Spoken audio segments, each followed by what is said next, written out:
Pyramid होता है उसका जो बेस होता है, अगर वो बेस ना हो तो वो पिरामिड कभी नहीं बनता। तुम लेट हो लेकिन इसका मतलब ये नहीं तुम कर नहीं सकते। और पूरी क्लास मुझ पर हंसने लगे, ये मेरी बहुत बड़ी गलती थी। मैं ओवर कॉन्फिडेंट हो गई कि सेकंड बैच में मैं ही तो बेस्ट हूँ। Hello friends, this is Ashika Mehta, first year student engineering physics at IIT Delhi and a mentor at Rankers Web.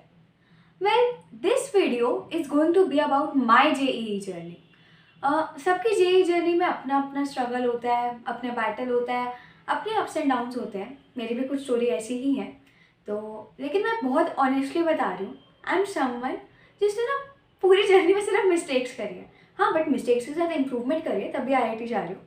But mistakes इतनी ज़्यादा करी हैं तो, और आई एम नॉट समवन जिसने NTSC क्लियर करा हो, GSTSC क्लियर करा हो या KVPY भी क्लियर करा हो। बस जो क्लियर करा है वो मेंस और एडवांस 2021 है। तो अब मैं शुरू करती हूँ। जो मेरी JEE जर्नी थी उसका फर्स्ट डे था 10 जनवरी 2018। मुझे याद है बिकॉज मैं सबसे पहले अपनी कोचिंग सेंटर इसी दिन गई थी। और ऐसा होता है ना कि मतलब आप वहाँ जाओ तो आपका वहाँ का जो माहौल है वो बिल्कुल ही अलग है जो हमारे स्कूल में होता है। देखो, मैं अभी तक सिर्फ स्कूल की टॉपर थी। मतलब वो जो होते हैं ना, जो सुन रहे होते हैं स्कूल में, मतलब कि हाँ 95% अबव आ गए, अब तो वही IIT बॉम्बे CS। मैं भी ऐसी थी, 9th तक मुझे लगता था। 2018 में जब मैं मतलब 10 जनवरी 2018 को मैं 9th में थी, हमारी 9th खत्म होने वाली थी और 10th में हमारा ट्रांजिशन हो रहा था। तो मुझे 3 ईयर का जो प्रोग्राम था अपने कोचिंग का, मुझे वो ज्वाइन करना था। तो मैं गई वहाँ पे। मतलब एक होता है ना, हवा में एक अलग ही मतलब डिटर्मिनेशन, डेडिकेशन, सीरियसनेस, डिसिप्लिन, ये सब दिख रहा था। वहाँ आसपास जो मेरे लोग जा रहे थे, मतलब जो बच्चे जा रहे थे, वो अलग ही लेवल, मतलब ऐसे लग रहे थे कि हाँ सीरियस है, इनको तो पक्का IIT होगा, ऐसा लग रहा था। तो अब मतलब मैंने फिर उसने एडमिशन करवा लिया और हमारी 2 महीने बाद मार्च में क्लासेस शुरू होनी थी।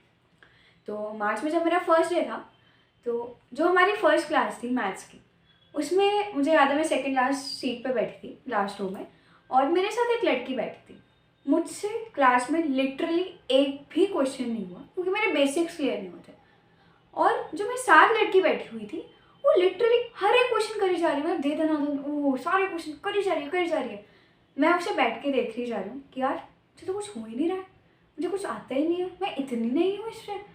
तो फिर मतलब जैसे अब यहाँ पे तो मैं आ गई, मतलब मैथ्स क्लास मेरी बहुत बेकार चली गई। नेक्स्ट मेरी केमिस्ट्री थी, थोड़ी बहुत ठीक ठाक गई, मतलब लाइक इंटरेक्ट नहीं किया टीचर्स के साथ, बट जस्ट नॉर्मल गई, मतलब ऐसा नहीं हुआ कि मुझे कुछ समझ नहीं आ रहा। फिजिक्स वाली जो लास्ट क्लास थी उसमें मैं सोच रहा था यार मुझे ना अपनी प्रेजेंस फील करवानी है क्लास में। मतलब मैं आई हूँ ना कोचिंग में, तो होना चाहिए ना कि मतलब टीचर को भी पता हो कि हाँ एक बच्चे इस वाले बैच में एग्जिस्ट करती है, तभी तो वो थोड़ा मुझे भी अटेंशन देंगे। तो मैं सोच रहा था मैं फिजिक्स में बहुत इंटरेक्टिव रहूँगी क्लास में। तो सर ने लाइक एक क्वेश्चन दिया और उसका सॉल्यूशन समझा रहे थे। तो मैंने हाथ खड़ा किया, मैंने कहा सर मुझे सॉल्यूशन था, मुझे बताने दो। तो सर ने कहा हाँ बोलो। तो मैंने बता दिया सर ये भी हो सकता है इस क्वेश्चन में। तो सर का पता रिस्पॉन्स क्या था कि मैं भी तो यही बोल रहा था, तुमने अलग क्या बोला। तो अब पूरी क्लास मुझ पर हंसने लग गई एंड आई वॉज लाइक यार मतलब इतनी, मेरा फर्स्ट डे है मेरा, मैं कोशिश कर रही हूँ अपना मार्क बनाऊँ क्लास में और मेरी बेइज्जती हो गई, मैं एम्बैरेस हो गई। मैं अब सोचूँ इसे तो मतलब हाँ मुझे वो मोमेंट याद रहा कि हाँ मैंने मतलब कि ये क्वेश्चन ऐसे गलत सोच लिया या जो भी। तो लेकिन ये कि उस टाइम मुझे एम्बैरेसिंग लग रहा था, ये अभी एज सीख मैं इसे याद रख लूँ, बट उस टाइम एम्बैरेसमेंट है, वो भी फर्स्ट डे। तो instead of taking it negatively मैंने सोचा कि अब आगे मुझे बहुत ज़्यादा मेहनत करनी है। मैं करने लगी मेहनत। तो लेकिन ऐसे काफ़ी बारे टाइम्स आए कि जो कंसेप्ट्स थे वो मुझे समझ ही नहीं आ रहे हैं। मैं एक बारी केमिस्ट्री की क्लास में रेडॉक्स रिएक्शन चल रहा था, 10th में आगे का करा देते हैं, तो वो चल रहा था और मैं लिटरली सो रही थी क्लास में कि यार मुझे समझ ही नहीं आ रहा है क्या ऑक्सीडेशन स्टेट नंबर क्या चल रहा है। मेरे बिल्कुल सर के ऊपर से जा रहा था, मैं इतना मतलब समझ ही नहीं आ रहा था मुझे। तो और बाद में मुझे पता चला कि ऐसा क्यों हो रहा है, क्योंकि नाइन्थ में पहले से ही थे ना बच्चे, हमें उनके साथ मर्ज कर दिया गया था। तो वो हमसे कुछ महीने ही एक्स्ट्रा पढ़े थे, बट लाइक उन्हें हमसे ज़्यादा आता था।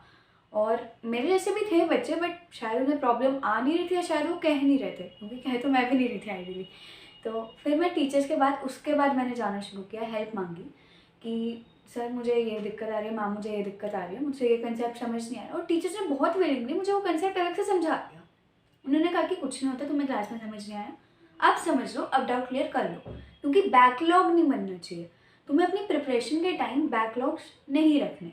तो मैंने अपना बेस्ट ट्राई किया कि मैं पूरी जर्नी के टाइम बैकलॉग ना रखूँ। फिर रीशफलिंग टेस्ट हुआ 10th का ही, और उसमें मुझे फर्स्ट बैच मिल गया बाय द लास्ट रैंक, मतलब मेरा लास्ट रैंक था फर्स्ट बैच में, बट मैं वहाँ पहुँच गई समहाउ। तो I was very happy that I am in the first batch, like I am the in the cream layer of my coaching, ऐसा लग रहा था। तो लेकिन अब वहाँ पे फिर मेरा मैथ्स के साथ स्ट्रगल शुरू हो गया।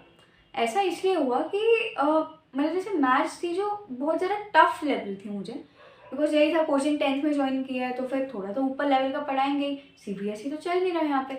तो वही उन्होंने ऊपर लेवल का पढ़ाया, मुझसे हो नहीं रहा। Again I cried in front of my teacher कि सर मुझसे नहीं हो रहा, सर माफ़ करो मुझे, मैथ्स नहीं होगी। लिटरली एक मैथ्स के सरप्राइज टेस्ट हुआ, उसमें मेरे 50 में से 5 नंबर आए, मैं मजाक नहीं कर रही, और मैं बैच में सेकेंड लास्ट नंबर में थी लिटरली। और उस दिन मतलब मुझे ऐसा लगा था यार मैं क्या कर रही हूँ यहाँ पे, मतलब मैं लायक हूँ भी इसके, like I was like questioning में कैपेबिलिटी उस टाइम। फिर सर ने मुझे समझाया उस दिन जब मैं रो रही थी सर के सामने सरप्राइज टेस्ट के बाद, कि जो एक पिरामिड होता है ना, उसका जो बेस होता है, अगर वो बेस ना हो तो वो पिरामिड कभी बन नहीं सकता। ऑब्वियस पिरामिड बेस के बिना कंप्लीट हो नहीं सकता। तो अपने बेस स्ट्रॉन्ग करो। अब तुम लेट हो, लेकिन इसका मतलब ये नहीं है तुम कर नहीं सकती। मैं लेट इसलिए हूँ बिकॉज मैं 9th क्लास के बच्चों के साथ ही मुझे मर्ज कर दिया गया था बेसिकली, और उन्हें मतलब मुझे थोड़ा ज़्यादा आता था, तो जो उन्हें आता था मुझे वो वाला पोर्शन अब कवर करना था। तो मेरी फाइट शुरू हो गई, मैंने बहुत मेहनत करी, और फिर वही बैच में मतलब मेरा रैंक इम्प्रूव भी हुआ, वो सेकंड लास्ट से थोड़ा और ऊपर गई मैं। अच्छा लग रहा था काफ़ी कि मतलब मैं इम्प्रूवमेंट शो कर रही हूँ। उसके बाद आया NTSC। मैंने जो ज्वाइन की थी अपनी कोचिंग, बेसिकली 10th में मेरा टारगेट था कि NTSC, मुझे स्कूल में मतलब बताया गया था कि हाँ NTSC भी एग्जिस्ट करता है, और NTSC के लिए भी प्रिपेयर करना है। तो मुझे ये था कि मतलब हाँ NTSC तो क्लियर करना है, और मेरा बैच में रैंक भी सही आया, तो मुझे लगा था कि हाँ हो जाएगा, बट मेरा NTSC हुआ है, मैं थोड़े मार्क्स से रह गई। अब this was the first official failure of my life. मतलब मैंने एक्सपेक्ट नहीं करा था कि यार NTSC होगा ही नहीं, मतलब मेरा, मुझे पता है दिल्ली से सीट्स कम होती हैं, बट होगा ही नहीं, मुझे ऐसा एक्सपेक्ट ही नहीं करा था मैंने। और उस टाइम जो मुझे डीमोटिवेशन हुई ना, मुझे लगा यार मैंने कोचिंग जिसके लिए ज्वाइन की थी मेरा वो नहीं हुआ। मतलब ठीक है IIT तो बहुत दूर की बात है, पर मेरा NTSC नहीं क्लियर हुआ यार, तो फर्स्ट स्टेप था मेरा, हुआ ही नहीं मुझसे। मेरा ऐसे दिमाग में इतने क्वेश्चन आने लगे कि यार मैं कुछ कर भी सकती हूँ। और 10th में ना साथ में मतलब बोर्ड्स भी होते हैं, स्कूल का मैं कुछ कर भी नहीं रही थी ढंग से उस टाइम। ये था कि हाँ कोचिंग का मेरा स्मूथ चलता रहे, वो चल भी रहा था, लेकिन उस दिन एग्ज़ाम वाले D-Day वाले दिन पता नहीं क्या हुआ, मैं कुछ मार्क्स से रह गई और नहीं कर पाई। तो अब स्कूल की तरफ से मैं डूब रही थी, अब यहाँ पे भी मैं डूब गई, मैं दोनों जगह डूब गई। तो अब मुझे इतनी ज़्यादा क्वेश्चन कर रही थी मैं अपनी कैपेबिलिटी उस टाइम, अपना पोटेंशियल, कि यार मैं तो कुछ कर ही नहीं सकती हूँ। फिर मैं सोचा मैं गिव अप कर दूँगी, मेरे दिमाग में थॉट आ गया, मैंने मन मान लिया था कि हाँ अब गिव अप कर रही हूँ मैं। तो फिर अब गिव अप एक्चुअली कर भी दिया, तो फिर मैं थोड़ी बहुत मतलब टाइम पास किया, थोड़े दिन स्कूल का मैं करने लग गई एक्चुअली। तो फिर ये मतलब लाइक स्कूल पे मैं थोड़ा फोकस अपना ले गई कि मतलब हाँ यार एटलीस्ट बोर्ड्स को तो बचाऊँ ना, तो अब ये कर लिया। फिर एक दिन ना रैंडमली मेरे दिमाग में ये थॉट आया कि यार याशिका मेहता तू गिव अप क्यों कर रही है, अभी तो 10th में है, तेरे 2 साल रहते हैं, 11th 12th अभी पूरे 2 साल रहते हैं। तेरा टारगेट क्या था जब तूने ज्वाइन किया था? IIT। मतलब ठीक है नहीं हुआ, हो जाता है भाई, फेलियर हो जाता है। तो मतलब ये कहीं ना कहीं से ना अंदर ही थॉट आ गया मेरे, किसी ने मुझे बोला नहीं, और वो आ गया thought. I am so happy कि वो आया।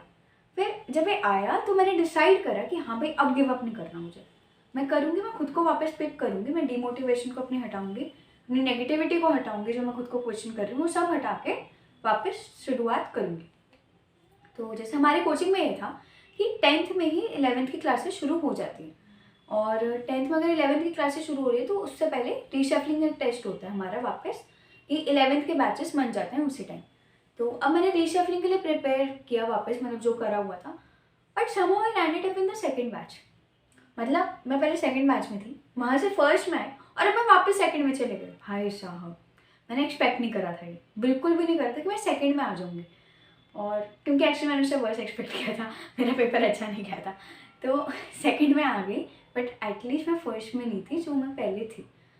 अब मैंने इसे नेगेटिवली नहीं लिया, मैंने सोचा कि यार अब मैं थोड़ा पॉजिटिवली लूँगी, मैं मेहनत करूँगी और मैं वापस फर्स्ट में जाऊँगी। तो 10th में 11th की क्लासेस शुरू हुई, वहाँ पे मैंने पूरी मेहनत की, 11th के लिए ही की और साथ में बोर्ड्स का भी मैं करती गई।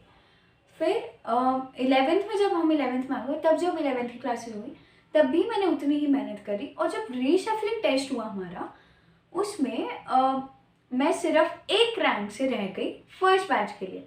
मैं सेकंड बैच में अपने जॉब पे, मैं जहाँ पे थी मैं वहाँ पे फर्स्ट नंबर पे आ गई, पर मैं फर्स्ट बैच में नहीं जा पाई।